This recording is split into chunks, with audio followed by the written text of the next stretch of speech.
साथियों नमस्कार। अभी हाल ही में आपका EMRS हिंदी PGT एग्ज़ाम संपन्न हुआ। साथियों जैसे ही आपका EMRS हिंदी PGT एग्ज़ाम संपन्न हुआ उसके बाद आखिर इसकी क्या कट ऑफ रह सकती है, कट ऑफ का एक आइडिया यूट्यूब पर चालू हो गया। साथियों काफ़ी चैनलों द्वारा अपने अपना एनालिसिस अपना आइडिया अनुमान दिया गया और उस पर जो है क्या आपकी कट ऑफ रह सकती है हिंदी की, इसके बारे में बताया गया। साथियों मैं आपको यहाँ पर मेरे चैनल के माध्यम से आपको ये बताऊँगा कि भाई हिंदी PGT की जो कट ऑफ है वो क्या रह सकती है। देखिए साथियों यहाँ पर EMRS हिंदी PGT की जो कट ऑफ है उस कट ऑफ का थोड़ा सा कम रहने के पीछे एक यहाँ पर एक दो तीन फैक्टर काम कर रहे हैं। सबसे मेजर फैक्टर जो यहाँ पर काम कर रहा है साथियों वो काम कर रहा है क्वालिफाइंग पेपर का। जो आपका क्वालिफाइंग पेपर हैं जो आपके यहाँ पर अंग्रेजी और हिंदी, यहाँ पर फर्स्ट सब्जेक्ट अंग्रेजी और सेकंड सब्जेक्ट हिंदी, ये जो दो पेपर क्वालिफाइंग हैं ये यहाँ पर एक बहुत बड़ा एक तरह से मेजर रोल अदा कर रहे हैं आपकी मेरिट को लेकर। क्योंकि स्थिति ये बनी हुई है साथियों कि जो हिंदी के विद्यार्थी हैं, हिंदी के स्टूडेंटों का लगभग ज़्यादातर विद्यार्थी, मैं तो कहना चाहूँगा 98% जो हिंदी के साथी हैं उनका जो हिंदी वो इंग्लिश है, वो इंग्लिश साथियों थोड़ा सा इंग्लिश कमज़ोर रहता है। अब इंग्लिश विषय कमज़ोर रहने के बाद में यहाँ पर एक दूसरी शर्त लगा दी गई EMRS में कि भाई अंग्रेजी और हिंदी इन दोनों में 10 में से 4 अंक लाना परम आवश्यक है। इंग्लिश में 4 अंक लाइए और हिंदी में 4 अंक लाइए। अगर यहाँ पर 4 अंक नहीं लाए गए तो स्थिति ये होगी साथियों कि हमारी आगे की जो कॉपी है आखिर वो कॉपी जांच नहीं की जाएगी। तो एक बहुत बड़ा मेजर रोल अदा यहाँ पर आपकी दोनों सब्जेक्ट, जिन सब्जेक्टों की बात करना चाह रहे थे हम, वो यहाँ पर आपकी दोनों सब्जेक्ट रोल अदा कर रही हैं। नंबर 1 पर अंग्रेजी और नंबर 2 पर हिंदी। तो यहाँ पर क्वालिफाइंग पेपर वाला जो रोल है साथियों यहाँ पर एक बहुत बड़ा अपना अहम भूमिका अदा कर रहा है।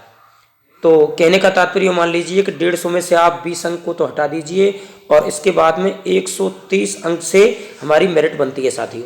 और 130 अंक से जब मेरिट बनती है, ऐसी स्थिति में जहाँ अंग्रेजी बहुत ही कम विद्यार्थी ऐसे हैं जो केवल यहाँ पर अंग्रेजी को पास कर पाए होंगे, बाकी हिंदी तो खेल चलो, हिंदी जो हमारा विषय है वो तो हमारा मूल विषय है। हिंदी तो यहाँ पर एक नॉर्मली पूछी गई थी, हिंदी में ज़्यादा कोई ऐसा डिफिकल्ट सवाल नहीं पूछा गया था, नॉर्मल से ही हिंदी पूछी गई थी। अंग्रेजी की बात करें साथियों तो अंग्रेजी के पेपर का हालांकि लेवल जो था वो लेवल भी थोड़ा ठीक ठाक था, क्योंकि उसमें 2-3 क्वेश्चन से वो थोड़े सस्पेंस वाले क्वेश्चंस वहाँ पर हमसे पूछे गए। उनके लगभग कई क्वेश्चंस के तो 2-2 आंसर साथियों यहाँ पर निकल रहे हैं कि हम आंसर भाई 1 को सेलेक्ट करें या 2 को सेलेक्ट करें, 2-2 सस्पेंस की स्थिति बनी हुई है। ऐसी स्थितियों को देख करके जहाँ थोड़ा सा हमारी ये दोनों विषय अपना एक मेजर रोल अदा कर रही हैं।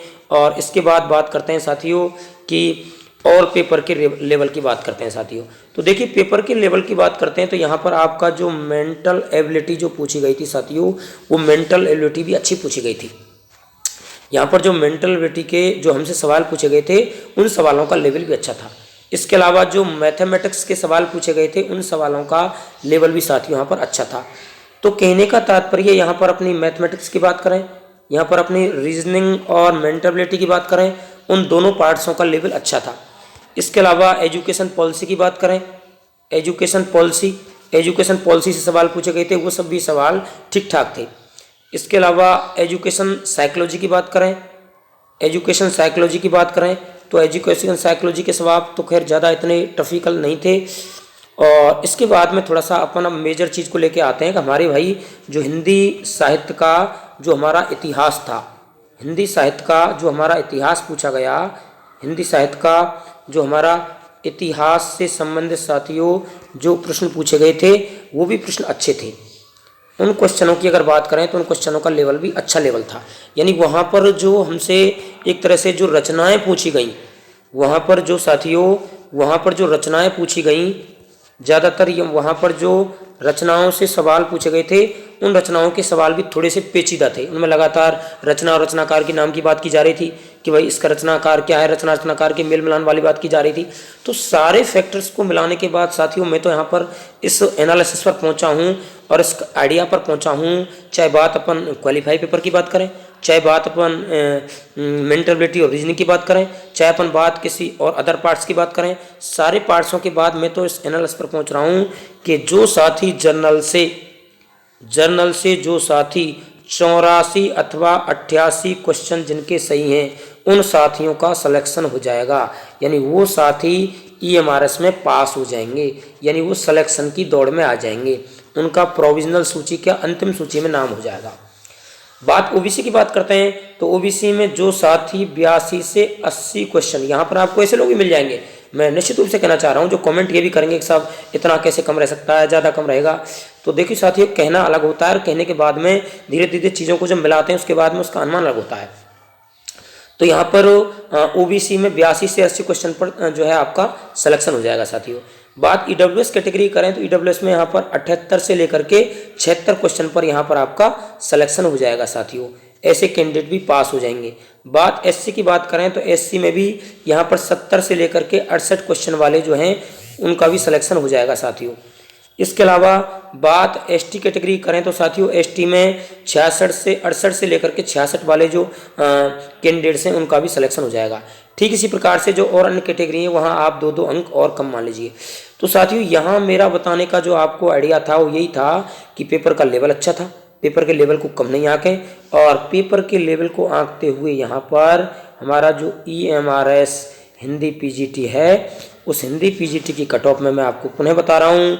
जनरल की कट ऑफ है वो 84 से 88 क्वेश्चन, ओबीसी की 82 से 80 क्वेश्चन, ईडब्ल्यूएस 78 से 76 क्वेश्चन और अपना एससी 70 से 68 क्वेश्चन। इसी प्रकार से एसटी की बात करें तो वो 68 से 66 है और अदर कैटेगरी इसी प्रकार से 2-2 अंक कम होती जाएंगी। मैं तो ये भी कहना चाहूँगा साथियों कि जर्नल की अगर 80 क्वेश्चंस हो सकता है कि 80 क्वेश्चन पर भी यहाँ पर आपका सिलेक्शन हो जाए या पास हो जाओ, ये डेफिनेट है। और साथियों निश्चित रूप से आने वाले कुछ ही दिनों में यहाँ पर आपकी जो ऑथेंटिक विभाग द्वारा जो आंसर की है वो आप पर आंसर की रिलीज कर दी जाएगी और आंसर की के बाद में विभाग इसका बहुत जल्दी जो है रिजल्ट भी तैयार करेगा।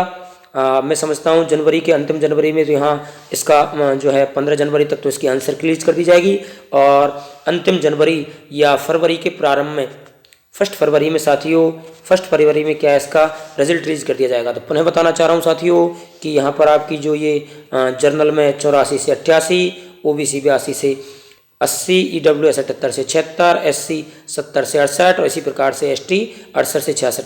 ये मेरे हिसाब से साथियों ये मेरा अनुमान है और आपको कैसा लगे कमेंट करके ज़रूर बताना। आपके कितने अंक बन रहे हैं और आपका आइडिया क्या है ये निश्चित रूप से साथियों कमेंट करके बताना। वीडियो कैसा लगा, वीडियो पसंद आया तो चैनल को लाइक कीजिए, चैनल को सब्सक्राइब कीजिए, वीडियो को लाइक कीजिए। धन्यवाद दोस्तों।